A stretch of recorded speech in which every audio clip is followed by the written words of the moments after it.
오늘은 그 복음의 바른 이해라는 주제로 좀 나누고자 합니다. 여러분, 복음을 한 구절로 정리하면은 그리스도의 죽음과 부활이에요. 더 축약하면 그리스도의 죽음이고, 그 이유는 우리의 죄 문제를 해결하는 구원의 사건이기 때문에, 그리고 십자가 사건에서 우리의 구원을 확증하는 것이 예수님의 부활이에요. 그러니까 그리스도의 죽음과 부활은 불가분의 관계에 있습니다.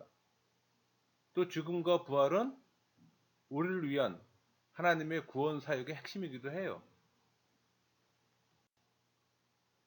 신약 성경은 그리스도의 죽음과 부활을 복음으로 표현했고, 우리를 위한 구원 사건이라는 겁니다. 그러므로 하나님의 구원 사건을 선포하는 것이 좋은 소식으로 복음이에요. 여러분, 신앙인의 삶에 있어서 가장 기본적인 것은 복음에 대한 올바른 이해입니다. 그 안에 복음이 무엇인지, 또 그 복음이 약속한 구원이 무엇인지 모르거나 오해하며 교회 생활하는 사람들이 많아요. 그래서 복음이 주는 이 구원의 소망과 실제를 알지 못해 그리스도의 정체성을 갖지 못하는 분들이 많아요.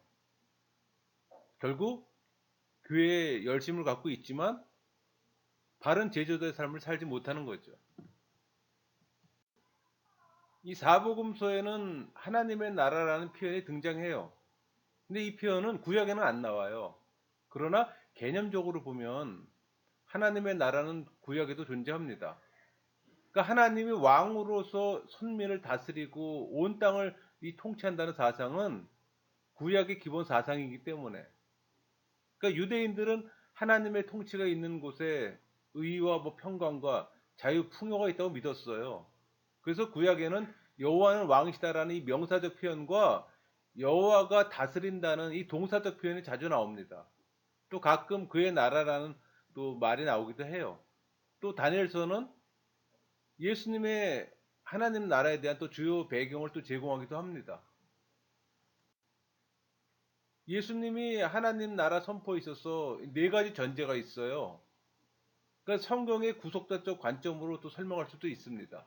창조, 타락, 구속, 완성, 그런 개념으로 볼 수가 있죠. 창조. 그러니까 창조주가 천지를 창조하셨잖아요. 그러니까 하나님은 우주의 창조주요 또 섭리주입니다. 그러니까 하나님은 창조 후에 또 아담을 대리자로 세우셨고, 이는 또 우리를 대리자로 세웠다는 것과 동일한 의미입니다. 우리 창세기 1장 28절 볼까요? 하나님이 그들에게 복을 주시며 하나님이 그들에게 이르시되 생육하고 번성하여 땅에 충만하라. 땅을 정복하라. 바다의 물고기와 하늘의 새와 땅에 움직이는 모든 생물을 다스리라 하시니라. 다스리라고 말씀하셨잖아요. 그러니까 우리가 대리자라는 겁니다. 여러분, 두 번째는 타락이잖아요. 이 타락의 핵심은 아담이 하나님의 통치를 거부한 겁니다. 그러니까 관계 파괴예요. 이 관계 파괴는 또 확대되는 거고. 그러니까 사단은 아담의 그 자유의지로 또 하나님 같이 되도록 충동했어요. 그게 창세기 3장 5절 말씀 있잖아요. 너희가 그것을 먹는 날에는 너희 눈이 밝아져 하나님 같이 되어 선악을 알 줄 하나님이 아심이니라. 그러니까 아담은 하나님의 통치에서 벗어나 사단의 지배 아래로 들어간 겁니다. 그러니까 하나님 같이 되기를 선택한 거예요. 교만이죠. 그러니까 스스로 하나님이 되어 자신의 삶을 주관하려는 이 교만은 아담이 창조주에게 등을 돌리는 행위요 또 관계를 끊는 행위입니다. 우리는 이것을 죄라고 얘기해요. 하나님같이 되고자 하는 것이 죄의 본질입니다. 오리지널 신이에요. 결국 하나님이 무한함을 거부하고 이 자기의 제한됨에 갇히게 되는 겁니다. 여러분, 이 타락은요, 하나님 나라 반역에서 일어난 겁니다. 그러니까 인간이 선악과를 먹지 말라는 법을 깼잖아요. 그러니까 하나님이 만드신 선한 세상에 최초의 악이 생겼고 또 악의 근원은 사탄입니다.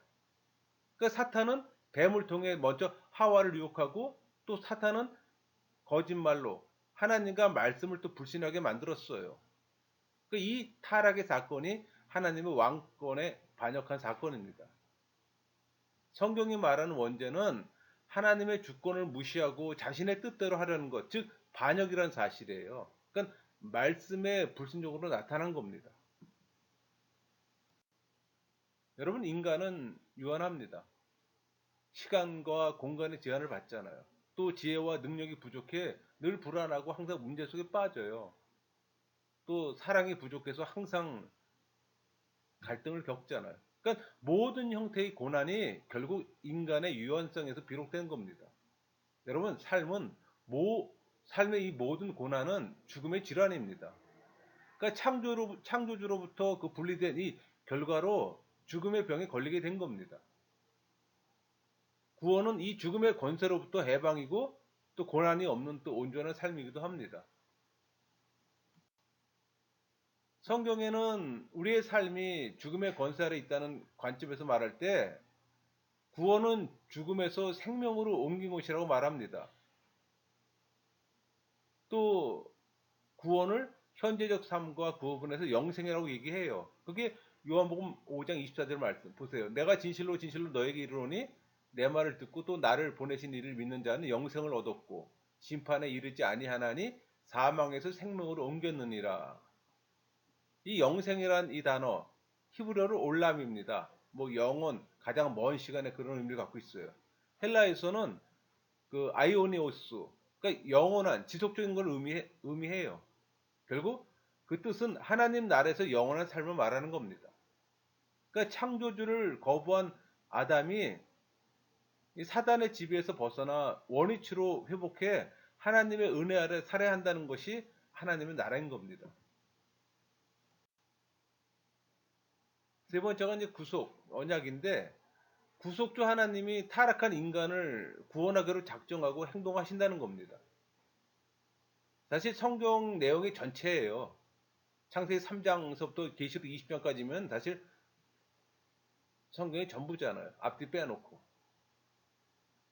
이것을 구약에서는 언약 사상이라고 표현합니다. 그러니까 언약이란 하나님이 택한 백성에게 하나님이 되어 주신다는 약속이에요. 우리 뭐 언약하면 굉장히 어려운 것처럼 생각하는데 그렇지 않잖아요. 그러니까 이것은 내가 너희의 하나님이고 너희가 내 백성이라는 이 언약 형식으로 표현된 겁니다. 그러니까 언약 백성을 보호하고 인도하시고 복주시겠다는 약속이에요. 그러니까 이 언약은 택한 백성을 통해 온 인류를 구원하신다는 겁니다. 택한 백성을 구원의 메시지로 삼아서 온 인류에게 하나님을 알게 하고 또 구원을 얻도록 하기 위함이에요. 그래서 전도하고 선교하는 겁니다. 이런 언약 관계는 하나님이 왕이시고 택한 백성이 백성이에요. 또 하나님이 아버지고 택한 백성이 또 아들이고 또 하나님이 목자고 택한 백성이 양떼 또 하나님이 신랑이고 택한 백성은 신부라는 이 메타포를 사용해서 표현한 겁니다. 완성, 종말. 성경의 마지막 부분이잖아요. 그러니까 하나님이 세상에 오셔서 사탄을 심판하고 택한 백성을 구원하신다는 종말 사상입니다. 그러니까 하나님의 오심은 사단이 지배하는 세대의 종말을 의미합니다. 또 하나님이 공의로 통치하는 새 시대의 시작을 의미하기도 하고, 그럼 하나님의 나라가 이제 완성되는 겁니다. 이런 전제를 배경으로 예수님이 선포한 복음을 살펴봐야 하는 겁니다.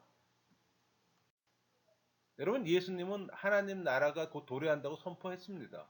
그 마가복음 1장 15절 이르시되 내가 때가 찼고 하나님의 나라가 가까이 왔으니 회개하고 복음을 믿으라 하시더라. 그러니까 예수님은 제자들에게 이 임박한 하나님의 나라가 더 빨리 오도록 기도하라고 가르쳤어요. 우리 주기도문이 그 마태복음에도 나오고 누가복음에도 나오잖아요. 그러니까 이 주기도문은 하나님 나라 복음을 아주 잘 요약해서 표현했습니다. 이 주기도문은 하나님을 아버지라고 부르는 후에 세 가지 청원을 해요. 하나님 나라가 임하옵시며 또 우리에게 일용할 양식을 주시옵고 또 우리 죄를 사하여 주시옵고 이런 표현이 있잖아요.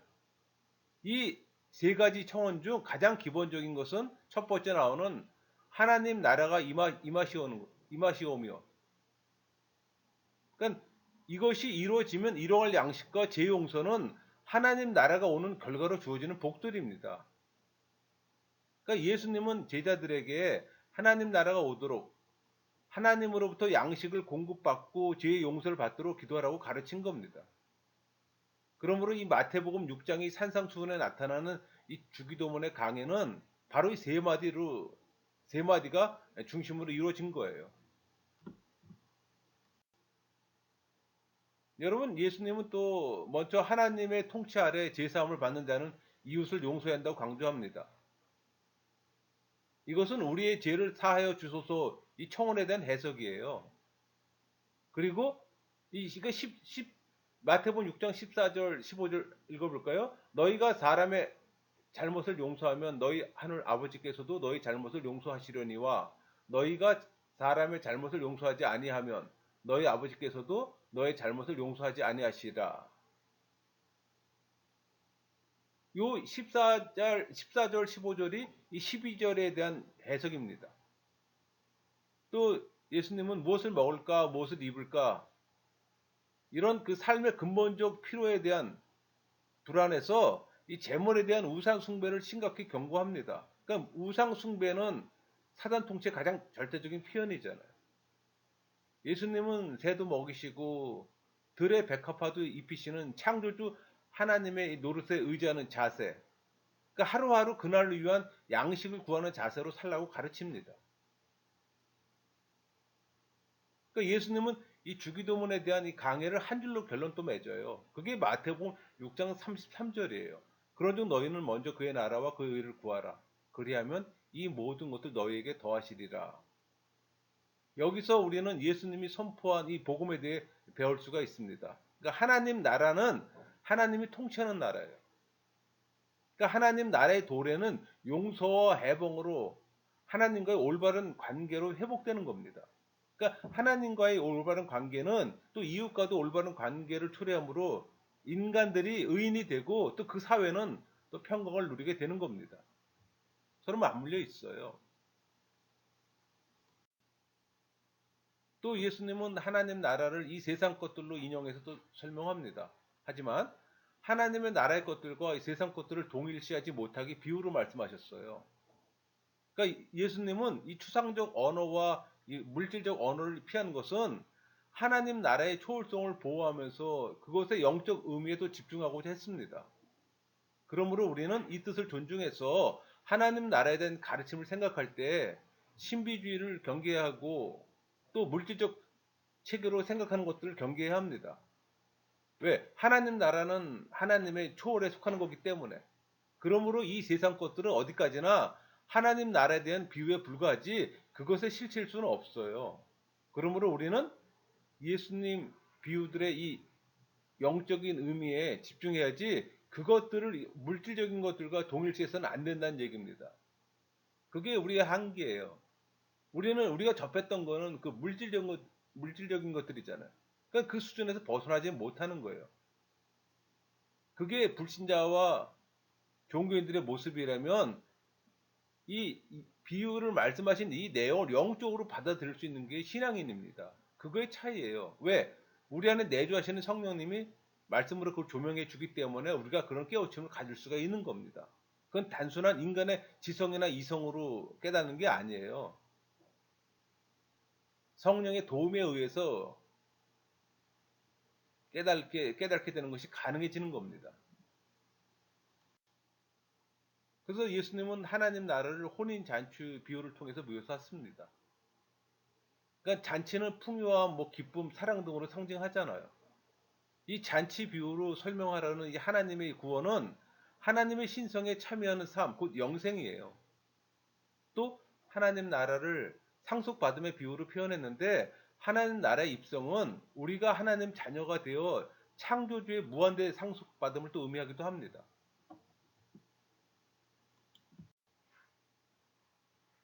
하나님 나라의 도래를 선포한 예수님께서는 또 하나님 나라가 벌써 자신의 사역을 통해서 실현되고 있음을 또 강조했어요. 그게 누가복음 11장 20절. 그러나 내가 만일 하나님 손에 힘입어 귀신을 쫓아낸다면 하나님의 나라가 이미 너희에게 임하였느니라. 예수님은 하나님의 손으로 귀신을 내어 쫓는다고 강조했습니다. 우리 마태복음 12장 28절 볼까요? 그러나 내가 하나님의 성령을 힘입어 귀신을 쫓아내는 것이면 하나님의 나라가 이미 너희에게 임하였느니라. 마태복음에서는 성령이 힘입어 쫓아냈다고 말했습니다. 그러니까 예수님은 삼위 하나님의 내재하는 힘으로 귀신을 쫓아내서 귀신 들린 사람들의 그 사람들을 그 사단의 손아귀에서 해방시키고 치유한다는 겁니다. 여러분, 사단의 포로 잡힌 사람들을 해방하고 치유할 수 있는 것은 예수님께서 사단을 묶었기 때문이라고 암시해요. 이것은 예수님이 요한의 세례를 받고 성령에 힘입어 이 사단의 시험에서 이기신 걸 두고 하는 말입니다. 그 시험 기사가 우리 마태복음, 마가복음, 누가복음에 다 언급되어 있잖아요. 시험 기사로서. 그러니까 예수님은 공생의 전 과정을 사단과의 투쟁 과정으로 봤어요. 그러니까 사단은 골고다에서 자신의 비장의 무기인 죽음으로 공격하잖아요. 그러나 하나님께서는 예수님을 부활시켜 사단을 또 이기게 합니다. 그러니까 결국 골고다에서의 죽음과 부활은 사단과의 싸움에서 승리한 날이에요. 또 하나님의 나라를 선포하고 또 치유를 가져왔어요. 또 예수님의 치유는 구원이 실제가 되게 하는 사건입니다. 여기 여러분 보면 그 누가복음 4장 5절에 보면 마귀가 또 예수를 이끌고 올라가서 순식간에 천하 만국을 보이며 이런 표현이 있잖아요. 그러니까 안목의 정욕을 유발하는 겁니다. 근데 예수님은 마귀와의 싸움에서 신적 권능을 사용하지 않고 인간으로서의 그 마귀를 정복했어요. 여러분, 이 시대 복음 선포에도 치유가 일어나야 합니다. 보통 우리 교회 교인들은 하나님의 치유를 육신의 병 고침으로 이해해요. 여러분, 하나님 나라의 치유는 육신의 병 고침뿐만 아니라 갈등, 빈곤, 억압의 제거 등 폭넓게 나타납니다. 그러니까 죄인을 회개시켜서 하나님의 통치를 받게 하고 또 그들을 평강의 상태 속에 살게 하는 겁니다. 여러분, 하나님 나라에서는 하나님 사랑과 이웃 사랑이 요구돼요. 그러니까 우리가 사랑의 계명을 지킬 때 뭐 인권, 정의, 평화, 이 이 자유도 확대가 되는 겁니다. 그러니까 우리 삶이 건전하고 온전해지는 거예요. 이것이 구원의 현재 모습이고 하나님 나라의 치인 겁니다. 그러니까 사랑의 계명을 지키는 것도 성령이 역사해야 가능합니다. 그래서 이 성령의 지배받는 신앙은 질병을 기적적으로 제거하는 뭐 미신화도 피하게 되고 추상화되고 관념화 되어버리는 것도 피할 수가 있어요. 누구도 성령의 역사를 제한할 수는 없습니다. 성령은 육체를 기적적으로 치유하세요. 그렇다고 성령은 기도를 통해서만 역사한다고 주장해서는 안 되는 거예요. 그런 점에서 의료 행위를 통한 치유도 궁극적으로 하나님의 역사로 봐야 되는 겁니다. 성령은 일반 계시와 일반 은총을 통해 심지어는 불신자인 의사도 사용하세요. 그게 하나님의 섭리예요. 여러분, 예수님은 왜 바리새인들의 비판에도 불구하고 안식일에 치유했을까요? 그러니까 예수님은 태초의 안식을 기념하며 또 영원한 안식을 소망하는 이 안식일의 치유함으로써 하나님의 구원 통치가 시작되는 진정한 안식이 시작되었다는 걸 보여주려는 겁니다. 한마디로 하나님의 통치가 시작돼 죽음이 극복되고 영생의 안식이 시작되었다는 걸 보여주는 겁니다. 예수님은 하나님 나라의 도래는 미래 사건이지만 현재 벌써 실현되고 시작되었다고 가르쳤습니다. 그래서 많은 학자들은 하나님 나라의 도래에 관한 이 그 예수님의 가르침을 뭐 시작과 완성의 구도로 보통 설명들 해요.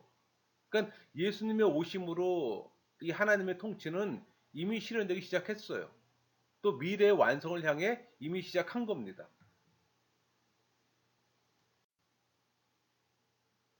여러분, 하나님의 나라는 특별한 용어인데 이 예수님은 그 단어와 함께 들어가다와 상속받다라는 독특한 이 동사를 사용했습니다.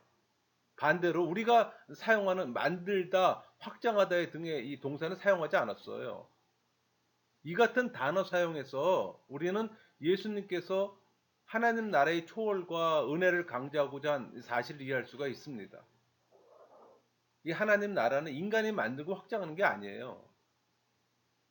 그것은 하나님의 초월에서 우리에게 오는 것이고 하나님은 우리에게 은혜로 주시는 겁니다. 그러니까 인간의 힘과 지혜를 모아서 하나님 나라를 이루면 그건 인간의 나라예요. 하나님 나라가 아닙니다. 여러분, 세상에 무슨 구원의 힘이 있겠습니까? 하나님의 나라는 은혜로 주시는 겁니다. 그러니까 우리는 받는 거고 그 안으로 들어가는 거예요. 이렇게 초월과 은혜는 구원의 조건이 되는 겁니다. 근데 이게 아무 일반적인 불신자나 종교인들에게 적용되겠습니까? 안 되죠, 당연히. 성령이 내주하는 성령이 힘입어서 깨달을 수 있는 거예요. 또 경험할 수 있는 거고. 여러분, 비교 종교학에서 이 고등 종교의 실론을 세 가지로 구분합니다. 그러니까 첫째는 신의 초월이 부인되고 내재만 인정되는 이 범신론. 보통 우리 힌두교로부터 개혁돼서 나온 게 불교잖아요. 여기에 속하는 겁니다. 그러니까 여기서 이제 우리가 초월인 내재라는 말을 좀 설명할 필요가 있는데 이 초월은 하나님이 천상 보좌에서 우주를 다스린다는 얘기입니다. 이 내재는 하나님이 우리 곁에서 함께 거하심을 의미해요. 요 용어의 개념이 좀 이해가 돼야 됩니다. 그러니까 이 범신론의 세계관을 가진 종교에 있어서 이 구원론은 영원한 시간의 윤회의 고리를 끊고서 현상으로서의 그 존재를 마감하는 것으로 설정되어 있어요. 무슨 얘기인 거 아니? 현상 세계를 벗어나는 일은 인간 스스로 해야 하는 자력구원론입니다. 그래서 구원을 깨달음을 통해서 이룬다고 보통 얘기를 해요. 그래서 불교에서 깨달을 불자를 구호처럼 사용하잖아요. 두 번째는 범신론과 반대로 신의 초월만을 강조하고 내재를 부인하는 신론이에요. 이게 보통 이제 이슬람교 신론이 여기에 해당되는 겁니다. 그러니까 신은 거룩하고 위대하기에 타락한 인간 세상에 오지 않는다는 겁니다. 이런 세계관은 신이 미리 정한 규칙대로 움직이는 이 정교한 시계와 같다는 겁니다. 그러니까 신이 인간에게 결코 손을 내밀지 않아요. 그러므로 이슬람교의 구원론은 완전한 숙명론이든지 아니면 자력 구원론이에요. 반면 셋째로 신의 초월과 이 내재는 참 구원이 일어나기 위한 조건이라고 주장하는 신론. 우리 기독교죠.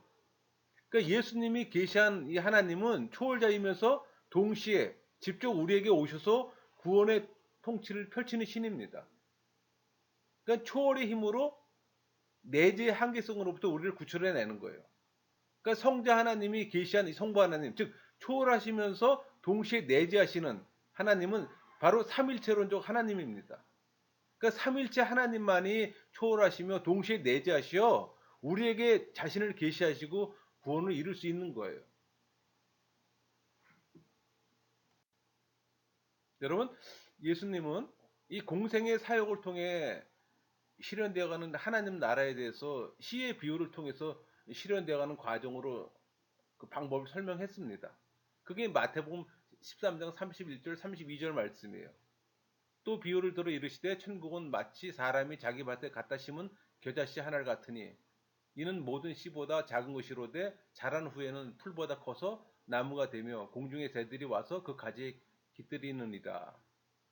이 겨자씨 비유가 대표적입니다. 그러니까 하나님 나라는 겨자씨 같이 작게 시작합니다. 하도 작아서 믿음의 눈으로만 보여요. 여러분 씨 중에 가장 작은 게 겨자씨입니다. 이 사진에 그 겨자씨를 두 손가락으로 지금 사이에 놓고 지금 본 겁니다. 그러니까 이것은 세상에서 하나님 나라의 시작을 의미해요. 그러나 하나님 나라는 성장해 갑니다. 씨 속에 생명이 있기에 작은 겨자씨도 심기면 자라나듯이 하나님 나라는 이 섭리주 하나님의 통치므로 아무리 미약하게 시작해도 아무리 사단적 저항이 있어도 자라납니다. 그러니까 하나님 나라는 겨자씨 같이 단계적으로 성장해가고 변화시켜 갑니다. 여러분 예수님은 12명을 데리고 복음 전파 운동을 시작했어요. 그것이 120명이 되고 또 3,000명이 되고 또 8,000명이 되고 또 수만 명이 되었잖아요. 그게 사도행전 1장 15절, 2장 41절, 4장 4절, 21장 20절에 언급돼 있잖아요. 그러니까 유대와 로마 세력의 저항에도 불구하고 점차적으로 자라서 AD 313년에는 로마 제국의 그 콘스탄틴 대제가 하나님의 통치를 받아들여서 기독교가 국교가 됐잖아요. 또 하나님 나라는 계속 성장해서 현재 세계 인구의 3분의 1이 기독교인입니다.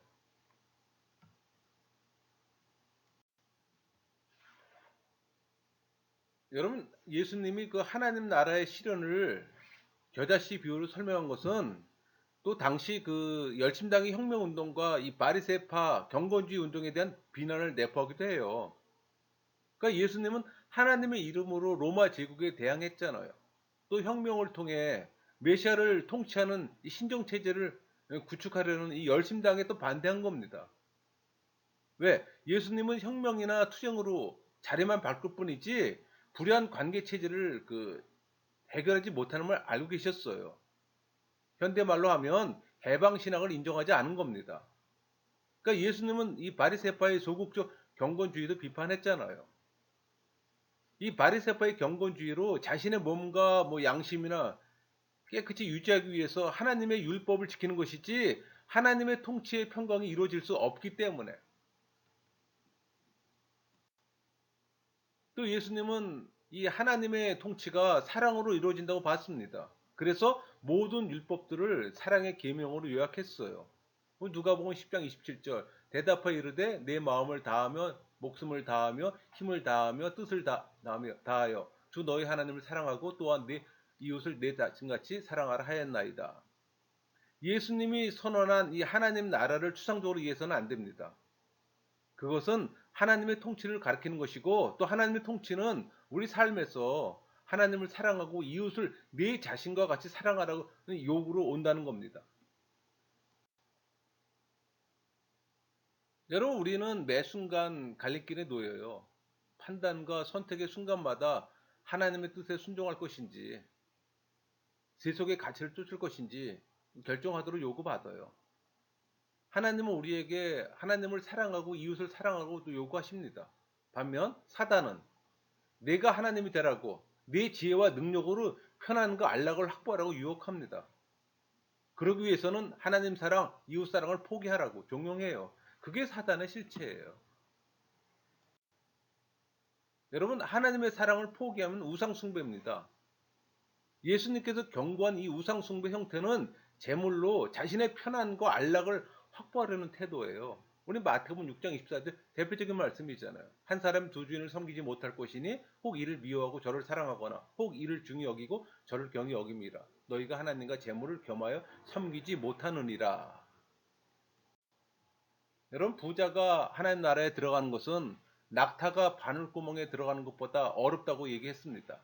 우리 누가복음 18장 24절 25절 볼까요? 예수께서 그를 보시고 이르시되 재물이 있는 자는 하나님 나라에 들어가기가 얼마나 어려운지 낙타가 바늘귀로 들어가는 것이 부자가 하나님 나라에 들어가는 것보다 쉬우니라 하시니, 우리가 하나님의 뜻을 따라 하나님께 의탁하고 이웃을 섬기면 부는 공정하게 재분배돼 경제적 정의가 이루어지고 또 경제적 정의는 또 사회적 평화를 낳습니다. 그러니까 하나님의 통치는 서로가 서로 섬겨 더불어 잘 사는 자유와 정의와 평화가 있는 사회를 또 만들어요. 죄인이 어떻게 하나님 나라에 들어가 하나님의 통치를 받을 수 있겠어요? 그것은 성령에 의해서만 가능합니다. 우리가 성령의 지배로 자기 주장의 의지를 극복하고 하나님을 사랑하고 이웃을 사랑하는 곳에는 하나님의 나라가 실현되는 겁니다. 그럼 예수님은 복음을 선포해 무엇을 이루려 했을까? 그 의도는 뭘까? 질문할 수 있잖아요. 한마디로 하나님 나라의 백성을 불러 모아서 그들로 하여금 예수님을 통해 오는 구원을 받고 영생을 얻기 위한 겁니다. 간단해요. 영생이잖아요. 여러분, 예수님은 12제자를 선택해 새로운 하나님 백성의 구심점으로 삼았어요. 그러니까 복음 전도자로 세운 겁니다. 그리고 제자들에게 하나님을 아주 친근하게 아버지라고 부르도록 해 그들이 하나님의 자녀됨의 특권을 누리게 했어요. 또 예수님은 자신을 새 성전으로 보았습니다. 그러니까 성전과 제사를 문자적으로 적용하지 않았어요. 하나님 백성 공동체를 유대 공동체 전통 위에 세운 겁니다. 예수님은 요한의 세례를 받을 때 하늘로부터 성령이 내려와 권능을 받았잖아요. 그러니까 예수님은 자신을 인자라고 부름으로써 하나님 백성에 대한 구원의 계획을 성취하도록 소명받았음을 나타내고 있습니다. 그러니까 하나님의 나라를 위임받은 예수님은 사람들에게 하나님 나라를 받아 하나님 백성 되게 하려는 분이라는 겁니다. 그럼 예수님은 어떻게 하나님의 새 백성을 모으고 새 성전을 지을까요? 첫 단계는 하나님 나라의 선포를 통해서입니다. 두 번째 단계는 자신의 죽음을 통해서고. 그러니까 예수님께서는 선포를 통해 회개함으로써 죄 속에서 벗어나 믿음으로 하나님 나라에 들어오라고 초대하십니다. 또 구원을 치유로 보면서 약속하셨잖아요. 또 종말에 완성될 하나님 나라의 잔치에 참여할 것을 보증해주고 그 맛을 지금 체험하도록 죄인들과 먹고 마시는 일을 했습니다. 여러분 최후의 만찬에서 예수님은 자신이 이사야에서 그 예언된 주의 종의 그 역할을 감당해서 속죄 제사로 그리고 새 언약을 세우는 제사로 자신을 이 봉헌물로 내놓는다는 걸 얘기했어요. 이렇게 예수님은 자신의 죽음을 속죄 제사와 새 언약의 제사라는 두 개의 범주로 해석했습니다. 이 골고다의 죽음을 하나님과 올바른 관계로 회복된 하나님의 새 백성 창조하는 사건으로 설명하는 겁니다. 여러분 십자가 죽음이 바로 이런 사건이기에 그것은 종말의 6월절 구원의 완성이에요. 이게 복음이에요. 여러분 십자가 사건을 깨닫게 되면은 하나님 나라의 그 선포와 죽음을 어떤 관계 속에서 보았는가를 알게 됩니다. 다른 말로 하나님 나라 선포와 죽음은 약속과 성취의 관계에 있다는 겁니다. 그러니까 이렇게 선포와 죽음을 통해 예수님은 하나님의 통치를 받는 하나님의 백성을 모으려고 한 겁니다. 여러분 예수님이 다가오는 이 죽음을 속죄와 새 언약의 제사로 보았기에 예루살렘 성전은 이제 그 수명이 다한 것으로밖에 볼 수가 없었어요. 그러니까 예수님은 예루살렘의 성전과 유대 민족의 타락으로 임박한 심판에 직면했다고 본 겁니다. 그래서 성전을 무시하고 하나님으로부터 위임받은 권세로 죄인들을 용서해주고 또 부정한 자들을 깨끗해주고 또 성전과 이 제사장 기능을 수행했던 겁니다. 그래서 6월절에 성전에서 제물로 장사를 하자 성전 청결 행위를 했던 거예요.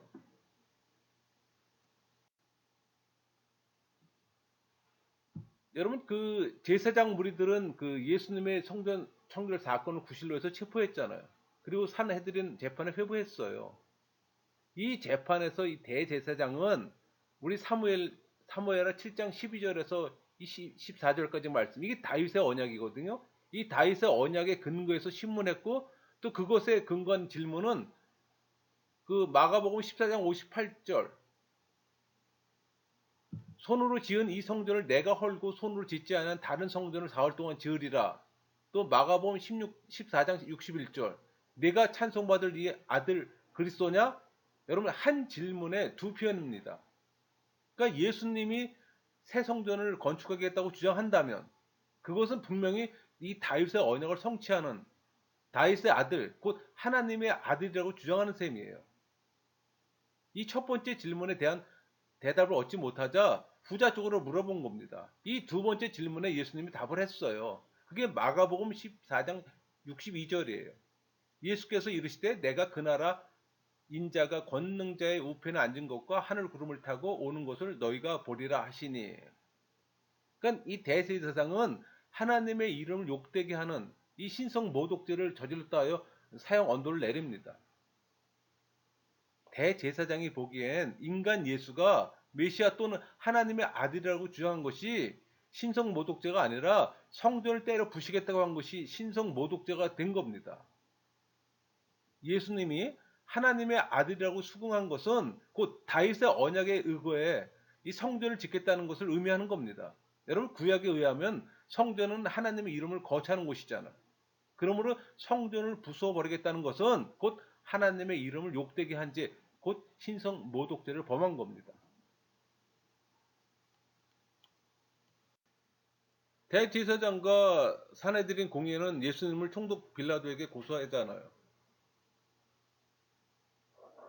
예수님이 이 다윗의 언약을 성취하는 다윗의 아들이라고 주장하는 것을 다윗 왕조를 재건하는 왕이라고 주장한 겁니다. 그렇게 해석하게 되면은 정치범으로 고소가 가능해요. 왜? 로마법에 따르면 정치범에 대한 벌은 이 십자가의 처형이거든요.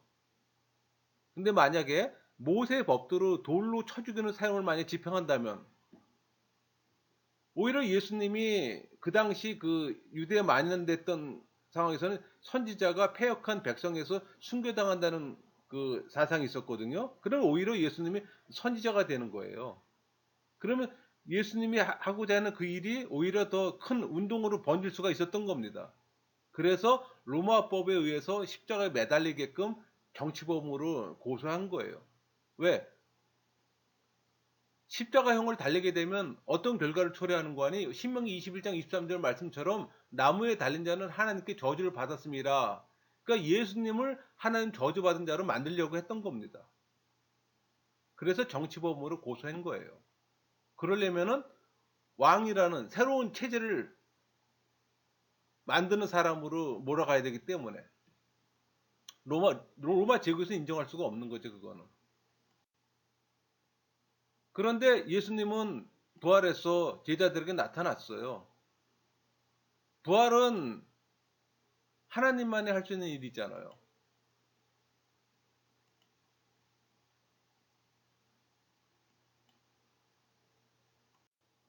여러분, 사람은 소생이라는 표현이 더 적절합니다.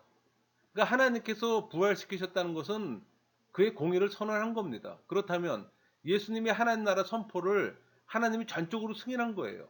그러니까 죽음이 대속의 제사요, 새 언약의 제사라고 한 예수님의 주장이 옳다고 인정한 겁니다. 또 예수님을 부활시킴으로써 스스로 또 하나님으로 증거한 거예요. 그러니까 예수님의 부활 사건은 온 인류를 위한 보편적 구원 사건이 될 수 있는 이유입니다. 왜냐하면 부활 사건은 성경이 참 경전이며 그 속에 담긴 약속들을 성취한 온 인류를 위한 종말론적이고 보편적인 구원 사건임을 증명하기 때문에 여러분 예수님의 부활 사건은 2000년 전 유대 땅에 활동한 한 사람을 통해 초월의 하나님께서 특별히 자신을 계시하셨음을 밝힌 겁니다. 그렇다면 부활 이후 제자들이 그 예수님의 가르침과 주장이 옳았음을 깨달았을 때 그들의 관심의 초점은 어딜까요? 두말할 필요도 없이 약속을 성취했다는 겁니다. 바로 이런 이유로 부활 이후의 사도들의 이 복음의 내용은 예수님의 죽음에 초점이 맞춰졌어요. 예수님의 죽음은 메시아적 사건이잖아요. 바로 우리를 위한 이 대속과 이 새 언약의 제사를 통해 우리로 하여금 하나님 백성의 공동체를 형성한 겁니다. 그런데 예수님의 죽음이 우리를 위한 구원 사건이라는 것을 부활이 증명해 주기에 이 사도들의 설교 초점인 예수 그리스도의 죽음과 이 부활은 분리될 수가 없는 거예요. 하나님 나라 복음 선포를 통한 약속과 또 죽음을 통한 약속의 성취, 그리고 예수님 부활을 통한 그 성취의 확인, 이 세 가지는 서로 불가분의 관계가 있어요. 이들은 또 상호간의 해석을 도와주기도 합니다. 여러분 이 메시아라는 말, 우리 요한복음 4장 25절을 보면 여자가 이르되 메시아 곧 그리스도라 하는 이가 오실 줄을 내가 아노니 그가 오시면 모든 것을 우리에게 알려주시리이다. 스가랴 4장 14절 이르되 이는 기름 부음 받은 자, 이런 표현이 있잖아요. 그러니까 메시아는 기름 부음 받은 자란 뜻입니다. 히브리어예요. 헬라어로는 크리스토스입니다. 그러니까 구약에서 기름 부음은 하나님께서 일꾼을 세우는 의식이에요. 그건 구약에서는 이스라엘의 왕, 제사장, 선지자들 모두가 이 기름 부음을 받잖아요. 그러니까 하나님의 일꾼들도 쓰임을 받기 위해서 사용되는 어떻게 보면 메시아라고 얘기할 수가 있어요.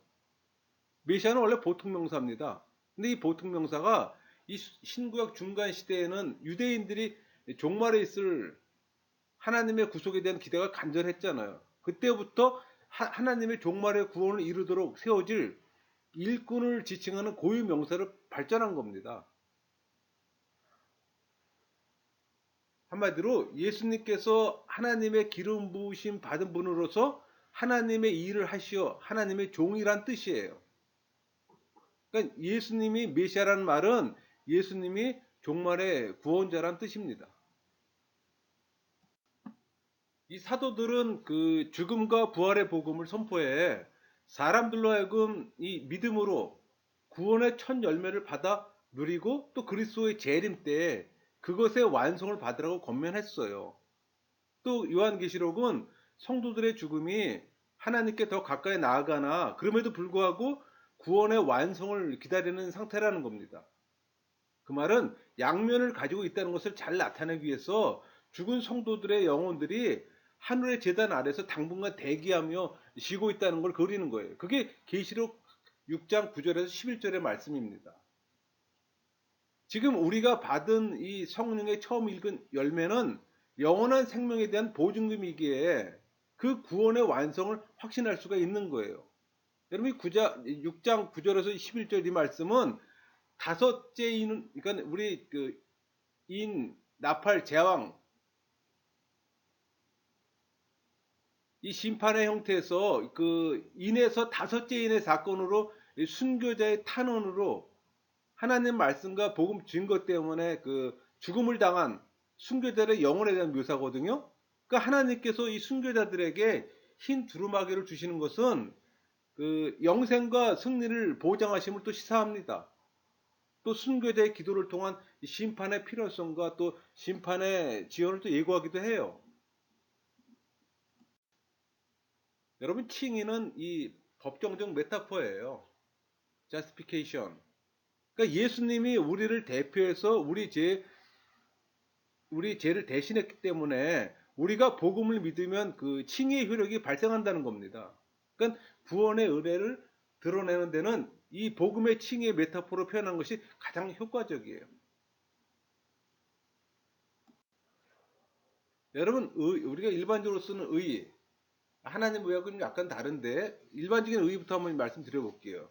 이 의란 기본적으로 관계에서 나오는 의무를 다함을 의미합니다. 그러니까 인간 관계 속에서 자기 쪽에 의무를 다하면 그 사람은 의로운 사람이에요.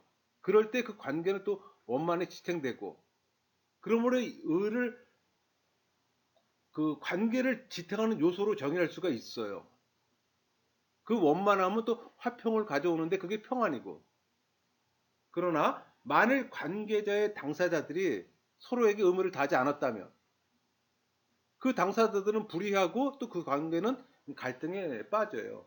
마찬가지예요. 인간은 언약 관계에서 불의했고 또 불의로 말미암아 하나님과의 관계는 갈등의 관계로 또 심판을 받는 관계로 전락한 겁니다. 그러니까 이런 상황에서 하나님이 인간을 심판만 하고 구원하지 않는다면 또 하나님도 의무를 다하지 않는 셈이 될 겁니다. 그러면 또 하나님도 불의하게 됩니다.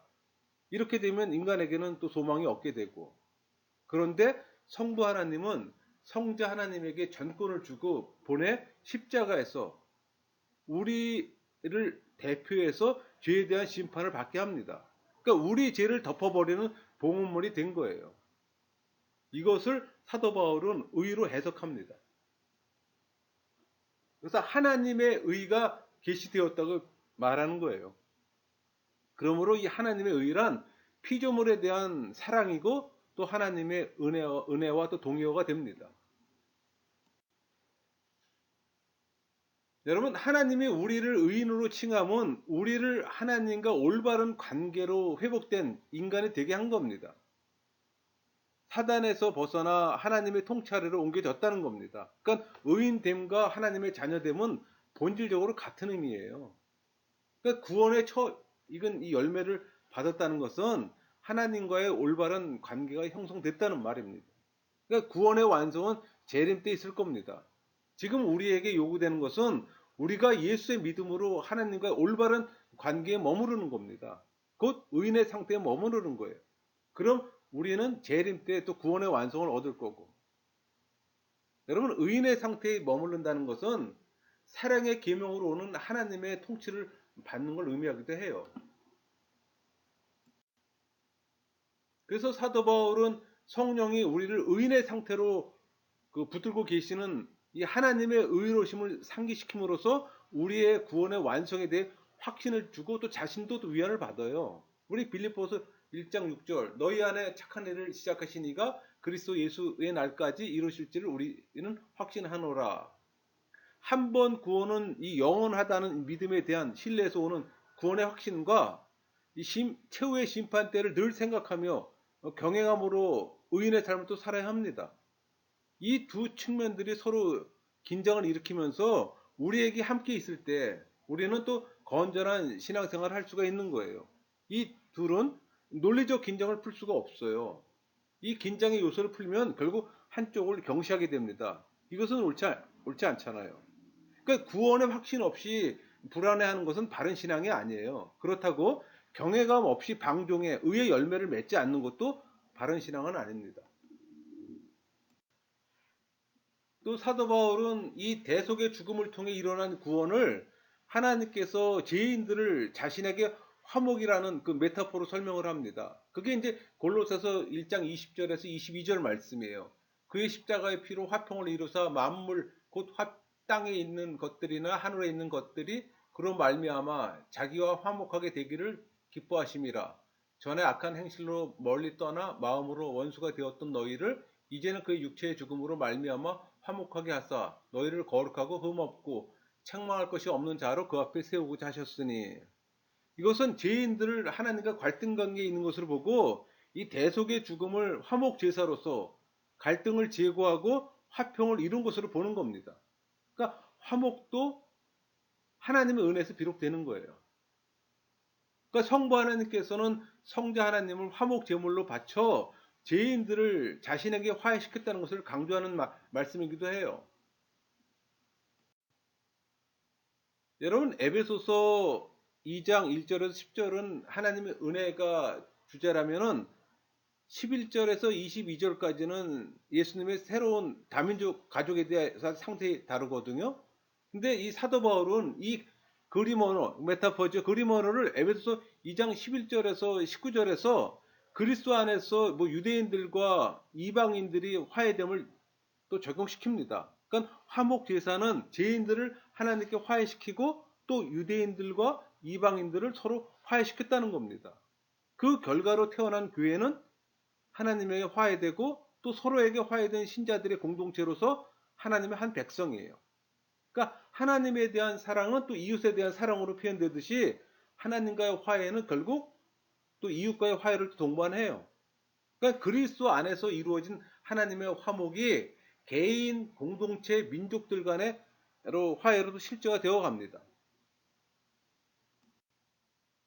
여러분, 성경에서 그 아들이란 이 근본적으로 상속자를 나타내는 메타포예요. 그러니까 예수님이 하나님의 아들이다라는 선포는 예수님이 하나님의 전권을 위임받았음을 의미합니다. 그러니까 예수님이 하나님의 전권을 위임받아 통치를 대행하세요. 그러니까 성부 하나님께서 성자 하나님을 우리를 구원하도록 보내셨어요. 그러니까 삼일체적 표현으로 발생이라고 합니다. 제너레이션. 그러니까 예수님이 하나님의 전권 대사로서 우리를 위한 하나님의 구원 사역을 실행했다는 겁니다. 여러분, 복음을 선포할 때 예수님이 하나님의 아들로서 또 하나님을 계시하고 또 하나님의 신적 구원을 이뤘다는 뜻이 잘 드러나는 거예요. 이 삼일체 한 존재 안에 세 존재가 있다는 얘기 아니에요. 성부는 스스로 계시고 우리 무출생성이라고 얘기합니다. 그 다음에 성자는 스스로 나시고 출생성이에요. 그러니까 성령은 스스로 나오세요. 그게 발출성이에요. 그래서 성령의 그 큰 사역이 우리가 성령의 내적 음성 듣는다 그런 표현할 때 이 성령의 특성이 발출이잖아요. 그러니까는 성령의 열매를 우리 안에서 꺼집어내는 거예요. 발출시키는 거예요. 여러분 성령사역이 상당히 많은 사람들이 오해를 하는데 요게 삼일체가 바로 정립이 되면은 성령에 대해서는 오해가 싹 없어집니다. 그러니까 이런 삼일체 개념이 없기 때문에 성령에 대해서 자기 마음대로 해석을 하고 막 여러 가지 의미를 만들어내요. 그래서 이단을 구별하는 가장 좋은 것이 이 삼일체론입니다. 그래서 실질적으로 여러분들이 삼일체론에 대한 정립이 좀 필요해요. 그건 별도로 여러분들이 여기서 다룰 게 아니고 제 3일체 그 강의를 좀 참고하시면 도움이 될 것 같네요. 여러분 성부는 성자를 발생하시고 성령은 성부와 성자에게서 발출됩니다. 그러니까 이 발출이 비로소서 나온다는 얘기예요. 그렇다면 성부와 성자 입장에서 보면은 성령은 출송이에요. 그러니까 삼위는 기원에서 동일하고 또 선호 관계 없고 고조 없고 열등하기 없습니다. 여러분 하나님께서 아들을 발생하면 우리로 하여금 하나님의 신성에 참여하게 되고 영생을 얻게 되는 겁니다. 그러니까 이것은 하나님의 형상과 영광의 회복을 또 의미하기도 해요. 우리가 처음에 창조될 때는 하나님의 형상대로 창조된 존재잖아요. 그런데 아담의 죄로 말미암아 그 형상이 파괴됐단 말이에요. 근데 그게 이제 회복되는 거예요. 왜? 성령이 우리 안에 내주할 때. 그것은 우리를 위해 독생자를 세상에 보내 십자가의 죽음에 내어주신 이 하나님의 사랑에 전적으로 의존하고 순종할 때 이루어집니다. 역설이죠. 또 성자로서 성부 하나님에 대한 계시와 또 삼위 하나님의 구원 사역의 실행은 십자가 또 죽음에서 절정을 이루어요. 이 과정도 삼일체 하나님의 사역입니다. 이 과정은 하나님의 사랑을 강조해요.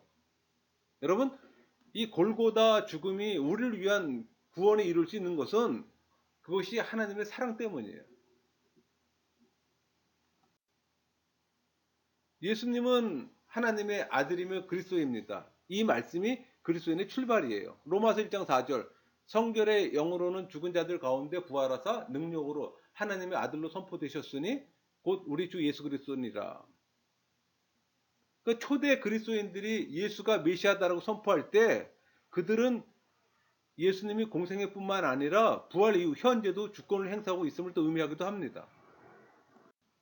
우리 시편 110편 1절 여호와께서 내게 말씀하시기를 내가 내 원수들로 내 발판이 되게 하기까지 너는 내 오른쪽에 앉아 있으라 하셨도다.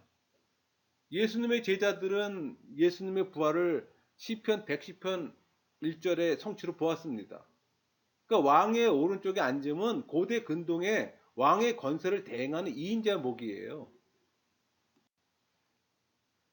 하나님께서 예수님을 부활시켜서 오른쪽에 앉혀 우주의 통치를 대행시켰어요. 그게 마태복음 28장 18절 말씀이에요. 예수께서 나와 말씀하시되 이르시되 하늘과 땅의 모든 권세를 내게 주셨으니.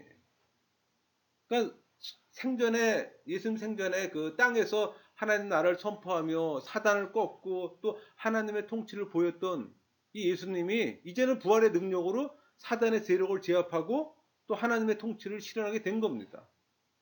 그러니까 통치권을 위임받은 예수님은 성령과 함께 이 일을 행하세요.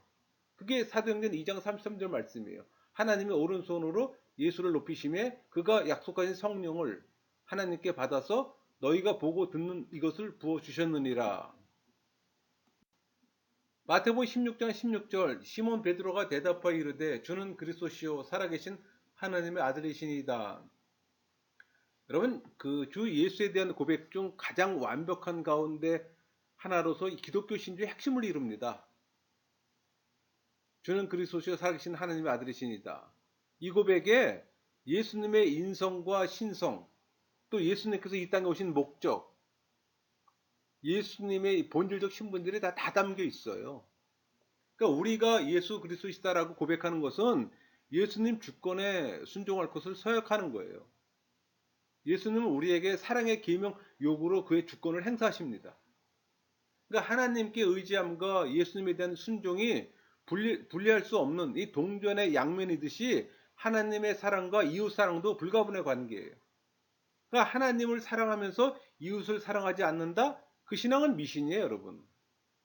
종교인의 믿음과 마찬가지예요. 그런 미신은 예수님의 주권을 인정하지 않으므로 하나님 나라의 평강을 경험하지 못합니다. 사도 바울의 그 서신서를 보면 복음 설교는 십자가 죽음에 초점이 맞춰져 있습니다. 이 대속의 죽음으로 우리가 얻는 의인, 화해, 양자 등의 무게가 실려 있어요. 그 반면에 누가와 요한은 부활에 초점을 맞춰요. 그러니까 예수님이 성령과 함께 교회를 통해 구원의 사역을 펼쳐가며 그 설교에 비중을 둡니다. 결국 그 말은 성경 기자에 따라 죽음과 부활의 비중도 조금씩 달라진다는 얘기입니다.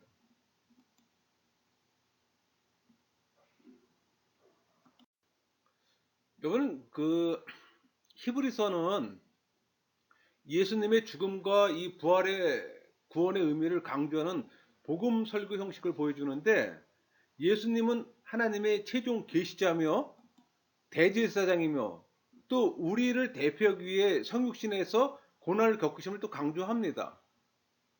또 속죄와 새 언약의 제사로 자신을 봉헌물로, 그러니까 성전 기능을 회복하고 또 인간의 죄 문제를 단번에 영원히 효과 있게 해결했어요. 그러니까 우리가 하나님과 온전한 관계를 가졌음을 강조해요. 또 하나님 옆에서 우리의 중보자로 계신다는 걸 또 강조하고, 그러니까 이는 죄의식과 소외, 핍박 속에 있는 신앙인들에게 예수님의 중보에 힘입어 이 종말의 영원한 안식을 향해 가는 순례길을 갈 수 있도록 또 권면하는 겁니다. 정리할게요.